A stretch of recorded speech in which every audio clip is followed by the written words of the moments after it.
మాదక ద్రవ్యాలకు వ్యతిరేకంగా యువత ప్రజలు పోరాడాలని ఆదిలాబాద్ జిల్లా ఎస్పీ అఖిల్ మహాజన్ పిలుపునిచ్చారు. అంతర్జాతీయ మాదక ద్రవ్యాల వ్యతిరేక దినోత్సవం సందర్భంగా జిల్లా పోలీసుల ఆధ్వర్యంలో శనివారం ఫైకే రన్ నిర్వహించారు. స్థానిక ప్రజాప్రతినిధులతో కలిసి ఇందిరా ప్రియదర్శిని స్టేడియంలో జెండా ఊపి రన్ ప్రారంభించారు. సుమారు 2000 మంది యువత, క్రీడాకారులు, విద్యార్థులు ఉత్సాహంగా రన్లో పాల్గొన్నారు. గంజాయి రహిత ఆదిలాబాద్ జిల్లా నిర్మాణంలో ప్రతి పౌరుడు భాగస్వామి కావాలని ఎస్పీ పిలుపునిచ్చారు. యువత మాదక ద్రవ్యాలకు దూరంగా ఉండడమే కాకుండా వాటి అక్రమ రవాణా, విక్రయాలపై సమాచారం అందించి పోలీసులకు సహకరించాలని సూచించారు. వ్యసనానికి గురైన వారిని గుర్తించి చికిత్స అందించేలా కృషి చేయడం కూడా సామాజిక బాధ్యత అన్నారు. ఆయన స్వయంగా 5 కిలోమీటర్ల పరుగును పూర్తి చేసి యువతకు ఆదర్శంగా నిలిచారు.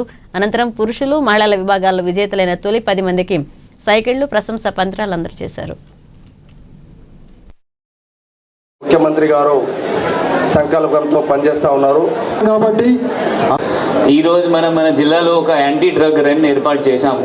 ఈ మెయిన్ ఉద్దేశం ఏంటి అంటే మనం అందరికీ అవగాహన రావాలి డ్రగ్స్ పైన. డ్రగ్స్ అంటే ఏంటి, చాలామంది అంటే డ్రగ్స్ ఏంటి చాలామంది అంతా ఆలోచించరు. ఇప్పుడు 26th June every year United nation నుంచి ఒక డే నామినేట్ అయింది దట్ ఎవ్రీ ఇయర్ ఈ రోజు anti drugs day, illicit traffic against drugs and psychotropic substances ఒక డేకి డిసైడ్ అయ్యి డిక్లేర్ చేసి దానిపైన మొత్తం ప్రపంచంలో ప్రతి ఒక్కరు పాల్గొని ప్రతి ఒక్క రోజు మనం ఒక ప్రోగ్రాం ఏర్పాటు చేశాము. మెయిన్ ఉద్దేశం మన పంజాబ్ ఏమైనా పరిస్థితి వచ్చింది, ఆ పరిస్థితి రాకుండా ఉండాలి. మీ అందరికీ ఆ ఉడతా పంజాబ్ చాలామందికి తెలిసి ఉండొచ్చు. ప్రతి ఒక్కరితో మనవి ఏంటి అంటే ఇప్పుడు మనం గాంజాయి పైన గెలవాలి అంటే ఒకటి అది దట్ జస్ట్ పోలీస్ డిపార్ట్మెంట్ లేకపోతే పబ్లిక్ రిప్రజెంటేటివ్ చేస్తే కాదు, మనం గెలవడానికి వీలు లేదు. గెలవాలి అంటే ప్రతి ఒక్క విలేజర్, ప్రతి ఒక్క పర్సన్, ఆ సిటిజన్, మన ఆదిలాబాద్ టౌన్ ఉండొచ్చు, విలేజ్ ఉండొచ్చు, ప్రతి ఒక్కరు దానిపైన ఫైట్ చేయాలి. ఏదైతే డ్రగ్స్ అనే ఒక మహమ్మారి అనేది కేవలం యువత పైన ఎక్కువ ప్రభావం చూపుతుంది. ఎందుకంటే మనకు యువత వాళ్ళ యొక్క లైఫ్ మొత్తం స్పాయిల్ అవుతుంది ఆ డ్రగ్స్ తీసుకోవడం వల్ల.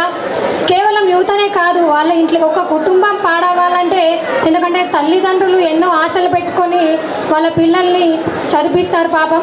కానీ ఆ చదువు దశలోనే వాళ్ళు కొన్ని స్నేహాలతో కావచ్చు, మిగతా దేనితోనో కానీ అలవాట్లకు గురై ఇప్పుడు డ్రగ్స్ అంటే కేవలం గంజాయి మాత్రమే కాదు, మద్యం సేవించినా కూడా అది డ్రగ్స్ కోటాకు వస్తుంది. ఎందుకంటే ఒక మత్తు పదార్థం అనేది వాళ్ళ జీవితంతో పాటు వాళ్ళ కుటుంబాన్ని కూడా నాశనం చేసే అవకాశం ఉంది. ఒక ఎగ్జాంపుల్ చెప్తా. ఇప్పుడు మనం మద్యం సేవించి డ్రైవింగ్ చేస్తే కనుక తప్పకుండా ఎదుటి వాళ్ళని యాక్సిడెంట్ చేస్తారు. కాబట్టి అంటే వాళ్ళు మత్తులో ఎంత స్పీడ్గా వెళ్తున్నారు అనేది కూడా వాళ్ళకి అవగాహన ఉండదు.